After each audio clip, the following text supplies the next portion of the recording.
Hello, everyone. This is Jacqueline Lowe at Grace That Reigns. Welcome to the Electric Eel Series.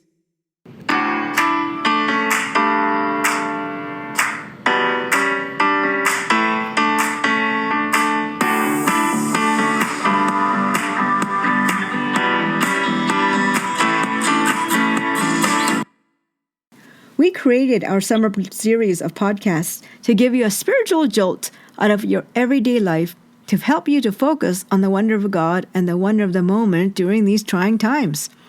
Sometimes wonder needs a jolt. I know Bishop Gilmore often refers to the story of the fisherman who is fishing, almost falling asleep on the dock, when he puts his hand into the bucket of fish that he's just caught, and unbeknownst to him, he grabs a baby electric eel and it jolts him. Wow! Focusing his attention on the moment. And now, I want to share with you my life story from which this series is based. But before I do that, I want to introduce you to my sister, Juliana Lowe. Hello, Juliana. Hi, Jacqueline. I want to introduce you to my sister because she shared this experience with me. Do you remember our vacation a number of years ago when we went to Hawaii? And do you remember that day when we decided to go snorkeling? Yeah, I do, actually. I remember that very, very clearly. Yes, because I want to share with our guests our story and adventure in Hawaii. So, okay, remember this? It was our last and final day in Hawaii, and we were vacationing there for a week, and we decided to go snorkeling at the most famous Hanuamo Bay on the island of Oahu. Remember that? Yeah, that was our last day, and we prayed to God that we could actually go. And then I remember it was raining, and then He just gave us that day, that final day, that just go have fun. Mm-hmm. So Hanuamo Bay is a calm bay with high fish population, calm waters, and white sand. And when we arrived there were very few people at the beach. And we decided that we were just going to go right away and go snorkeling. Yeah, we got our gear and we got really excited, and then we went out in search of fish. And what did we see in the water? We saw, butterfly fish. Like they're all different colors, blue fish, all kinds of little fishes, remember? Yeah, I think we stayed around the shallow areas because we didn't want to go out into the deep waters. Mm-hmm. And I do remember that the little yellow tangs, and there were so many. It was just amazing. I've never seen anything like that. It was awesome. Yeah, we were just snorkeling for about an hour, and it was a wonderful day, and the sea was so calm. I saw you in the distance, and I said, I'm going to swim to my sister to see what she's looking at.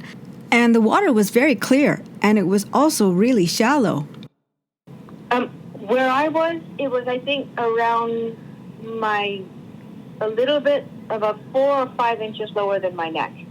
Oh, okay. So maybe like shoulder, a little bit less than shoulder height. Yeah, a little bit less than shoulder, yeah. Okay. So I remember swimming towards you, and all of a sudden, I don't know what made me look around. Like I just peered behind me, and I saw all of a sudden this great big face coming towards me. And it wasn't human. It was an eel. It was actually a moray eel.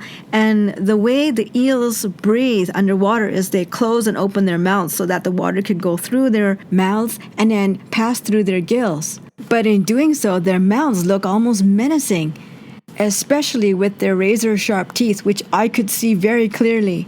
Because I had halted and was still looking back at this eel, he was coming fast towards me until he reached maybe a foot from my face, and then he veered off in the direction of my sister. What could I do? I was in so much shock that I stood up in the water and I just looked. Not to scare my sister, I looked at her and I just said this, Julie, there's a moray eel coming your way. Remember that? Yeah, I remember that because I had my underwater camera, and I love taking photography. And I remember getting up and hearing eel, and I'm like, what?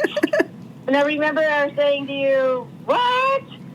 Yes, you did. And everyone else was still calm. No one had seen this because the two of us were the only ones there in that part of the corals. And I said, I didn't want to scare you, and I said, moray eel. Remember that? And I remember thinking, what is she talking about? And then And what did you say? You said, it's coming toward you. I said, it's coming towards you. Don't panic.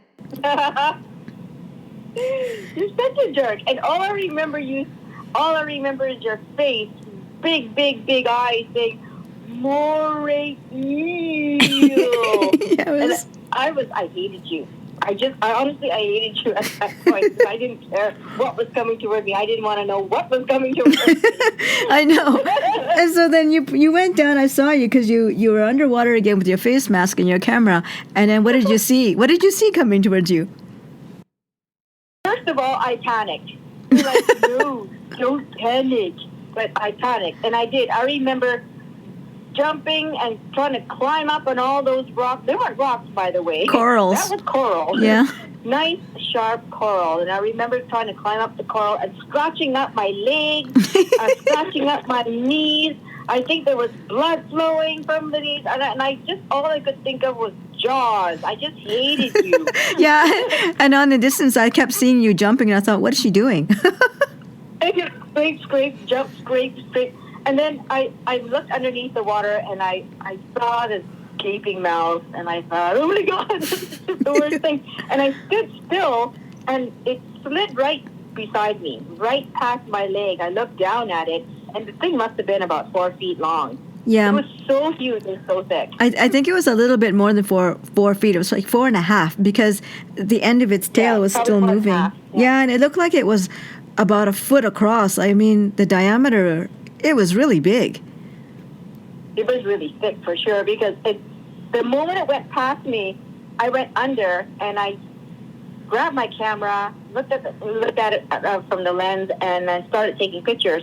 And then there was a family in front of me, and just before it hit the family, the eels dove down into the water, Yes. maybe about 6 to 8 feet.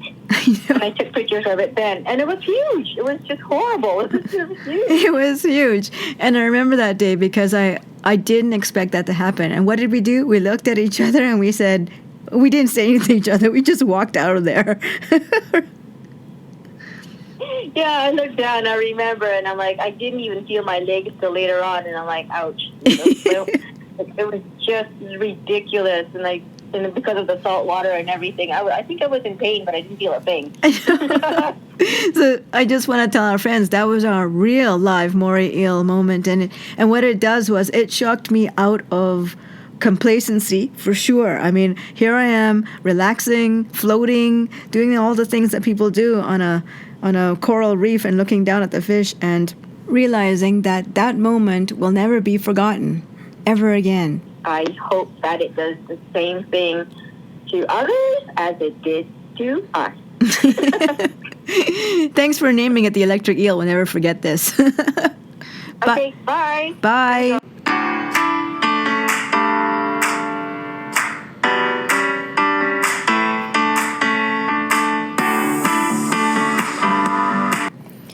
Okay, guys, are you still there? Yes, please visit us at www.gracethatrains.com.